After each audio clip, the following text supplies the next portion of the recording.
Card, please.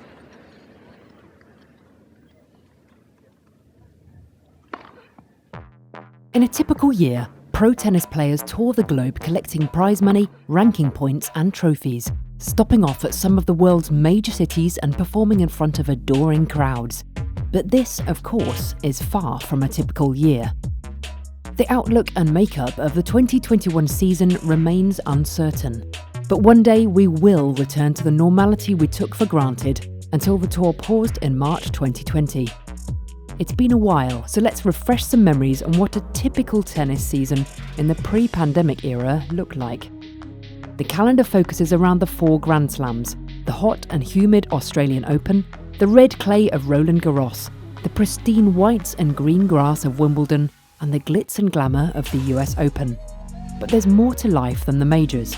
In fact, in normal times, tennis has one of the longest seasons in professional sport, with top players having just 4 weeks off a year. The men's and women's tours usually take in 31 countries around the globe during a tightly packed schedule, with a number of mandatory events. But how is the calendar made up? Firstly, let's quickly explain how the 2 tours work. The events on both the men's ATP and women's WTA circuits are split into tiers based upon their importance. The bigger the event, the more ranking points and prize money are on offer. The men's tour has 3 tiers: the ATP Masters 1000 series, plus the ATP 500 and ATP 250 events. Any player inside the world's top 30 must compete in all Masters 1000 tournaments for which they qualify, the end-of-season ATP finals if they qualify, and 4 of the ATP 500 events, one of which must be after the US Open. The women's tour has 4 tiers. In the pre-pandemic times, they were known as WTA Mandatory, Premier 5, Premier and International. But from 2021, these have been rebranded to replicate the ATP format. So the tiers are now WTA 1000 Mandatory, WTA 1000, WTA 500 and WTA 250. Just as with the men's tour, there are certain requirements in place to guarantee attendance at the biggest tournaments. Failure to meet these commitments incur penalties. If all this is giving you a headache, imagine the problems it poses for the players at times. Although now they'd no doubt do anything to have that scheduling headache back. The professional tennis circuit is generally based around the same repeating pattern of swings throughout the year. Starting with a series of lower-tiered events, usually on the same surface in roughly the same part of the world, before culminating in 1 or 2 top-tier events, and then often peaking in a Grand Slam. Although defining a swing is subjective, the regular season contains around 6. The season gets underway at the turn of the year with the Aussie Swing, on the hard courts of Australasia. The team competition, the ATP Cup, kickstarts the men's tour and helps players acclimatise to the scorching Australian summer. Then comes tournaments in cities such as Auckland, Hobart, Sydney and Brisbane, before the Australian Open in the latter part of January. Once the trophies are handed out in Melbourne, play starts to wend its way towards North America, via Dubai and Doha on the hard court swing. With a scattering of smaller events, including player favourite Acapulco, it usually climaxes with the gruelling Indian Wells and Miami Masters events in March. It's an important period for players on both tours, with lots of ranking points up for grabs.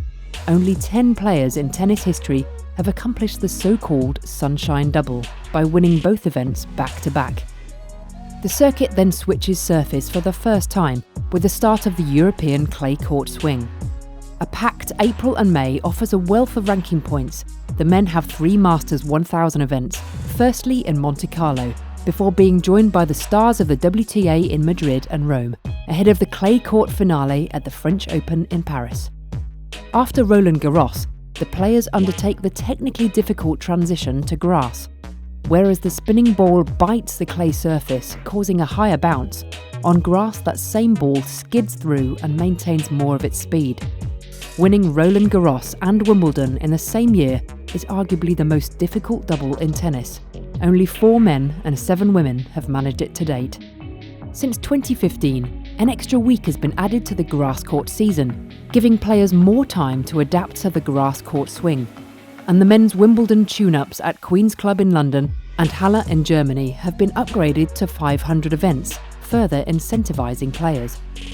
With the final Grand Slam in sight, players from both the ATP and WTA find themselves back on the North American hardcourts with another top-tier doubleheader in the form of the Canadian Open and Cincinnati Masters.